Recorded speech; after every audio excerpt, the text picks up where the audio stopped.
set of people who have money but they don't have ideas. There is another set of people who have ideas but they don't have money. So the first set of people are the investors or savers or whatever you want to call them. And the second set of people are the entrepreneurs. Right? So why did Reliance Industries come in the stock market? Because Dhirubhai Ambani, the promoter of Reliance, was actually a gentleman who used to import polyester filament yarn. He used to import it. But they were not happy with just importing and earning brokerage on it. So then they started thinking that why should I import? I am getting 2% brokerage. Why should I not make it myself? So they got into thinking how to make it. So somehow they got around it, they started making it. And they didn't stop at that. They felt that, so if this I can make, I am buying so much raw material, why can't I make the raw material also? And when I am selling to somebody else, why should I let him sell? Why can't I make that also and sell onward? Correct?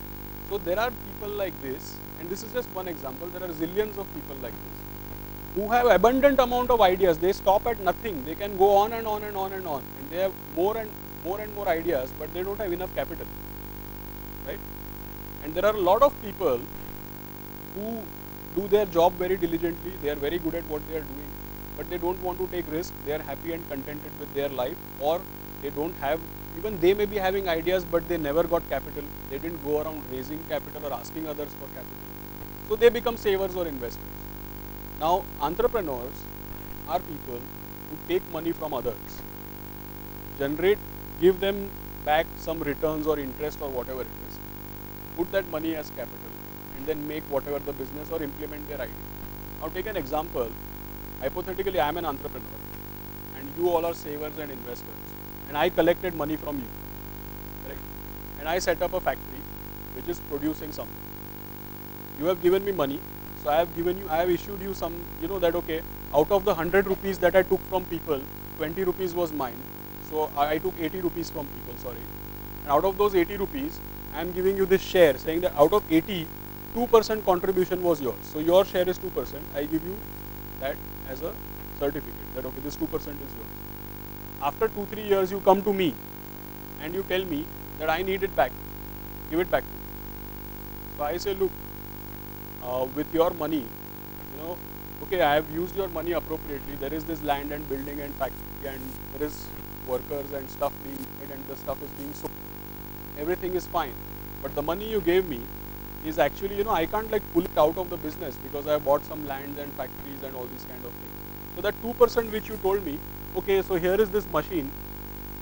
Okay, here is this machine which is equivalent to your 2%. You take the machine and go. Is this good enough for you? So what I can tell you is, that's not the right way of treating an investor. So what I can tell you is, look sir, 5 years back you gave me that 2%, very good. But after that, life has moved on. I deployed that capital gainfully. Now my company or my business is doing very well. It is generating abundant amount of profit, and it is very well reputed. It has a great future. So if you need your 2%, why don't you just go outside this hall and ask someone? There will be many people who will be dying to buy a 2% in my company. So this is the origin of the concept of shares, right? That it's a share in the business. Now when you are buying shares of a company, when you buy a share of a business, when you buy equity shares, what is your understanding with the company versus when you lend to a company, when you just give a deposit or when you just give a bond? What is your agreement with the company? What are the differences? See, when you lend money to a Tata, Birla, Ambani, whoever it is, and they have issued you some fixed deposit or debenture, they have borrowed from you. Your understanding with them is, look, I give you this 100 rupees. At the end of every year, I need 10 rupees of interest. And at the end of 5 years or 10 years, whatever the tenure may be, I need my principal back. What you do with the money, how your business works, are you making profit or not, are you making loss, is none of my concern. I need 10 rupees every year, and at the end of 5 years, I need my principal back. That is one agreement. The second agreement, where I gave that example of shares and machines and all those kinds of things, in that, what is your agreement with the company?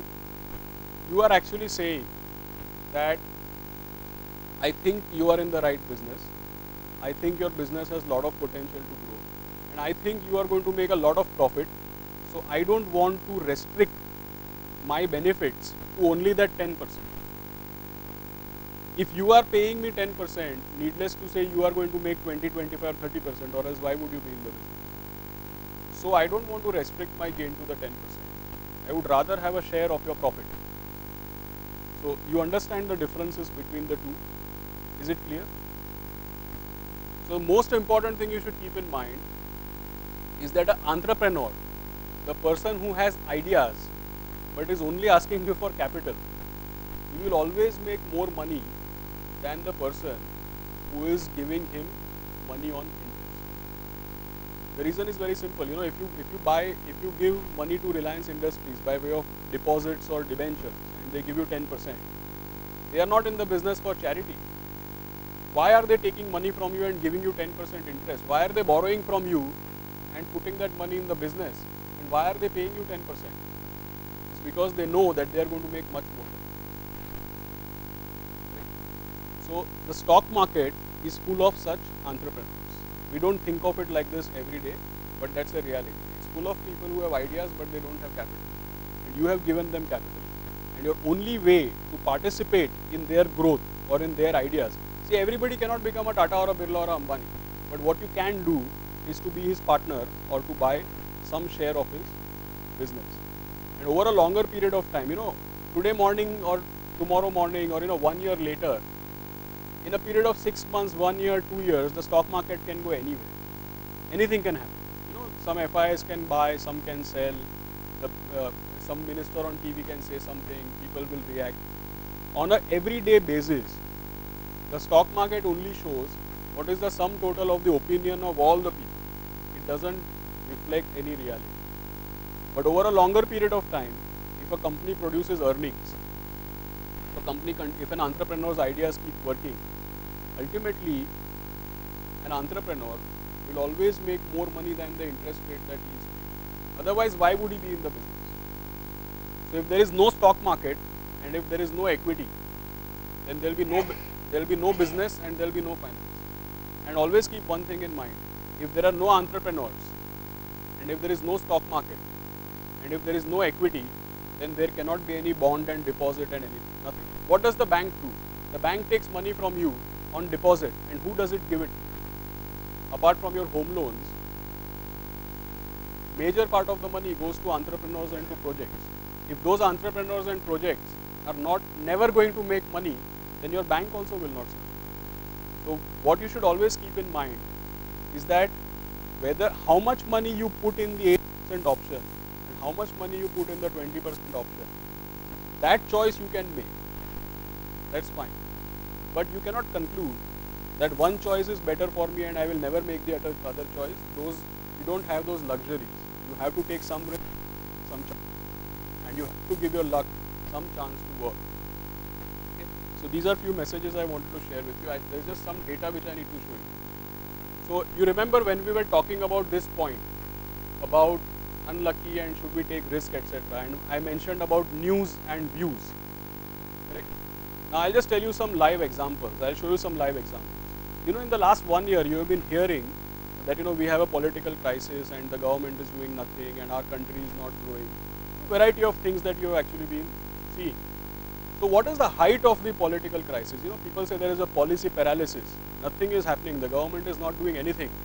And last year, people were making allegations on the government that they are stuck up with all kinds of scams and no policies and our inflation is going up. So many things were coming. And at the height of all of that, right, amongst the worst period, height of all of that, I remember I was with Kanak. We both were in a conference in Ranchi. I remember the date, it was 12th of May 2012. And on that day I had told Kanak that today's Economic Times, you print it, you save it with you, you laminate it and keep it for your records. And I had told him that today's Economic Times has not a single positive headline. The entire newspaper was negative.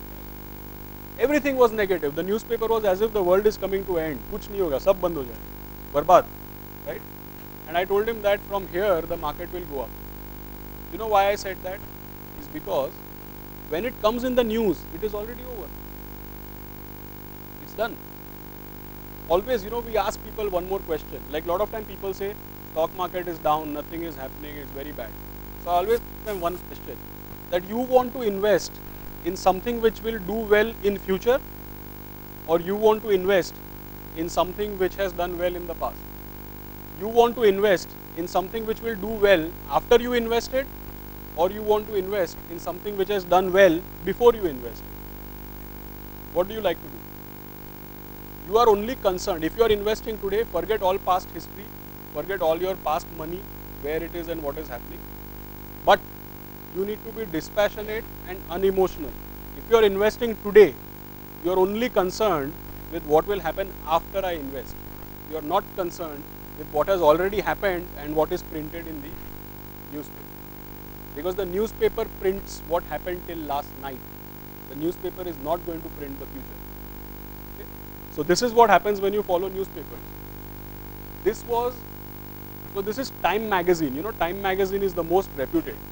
And for Time magazine to actually put on the front cover that the Prime Minister of the world's largest democracy is an underachiever, this is actually, we have scanned it. This came.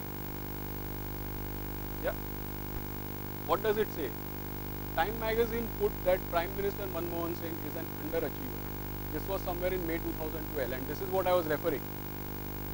Economic Times did not have a single positive. What happened from there? See, the Sensex went from 16,000 to, in fact, it went all the way up to 20,000. Now it is 18,300 or whatever. Correct? And I'll give you many such examples.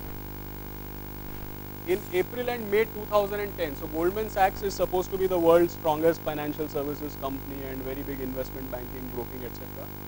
In May 2010, Bloomberg, they printed on the front cover that the chairman of Goldman Sachs, Mr. Lloyd Blankfein, he is the most powerful man on the universe. This kind of thing, that he's doing so well, he's so fantastic, he's so powerful. After they printed this, the share price of Goldman Sachs fell 55%. Okay. Then Time magazine again, they printed in 2007 that Vladimir Putin is the person of the year. He is doing a commendable job. After that, after they printed that, the Russian economy tanked and the stock market fell 80%. You know why this is happening? Because the magazine publishes the front cover based on what has already happened. They don't put the front cover predicting what is going to happen. And what happens to us is that we react to these things. After reading this, if I came here for a presentation and you had read this in the morning, you would tell me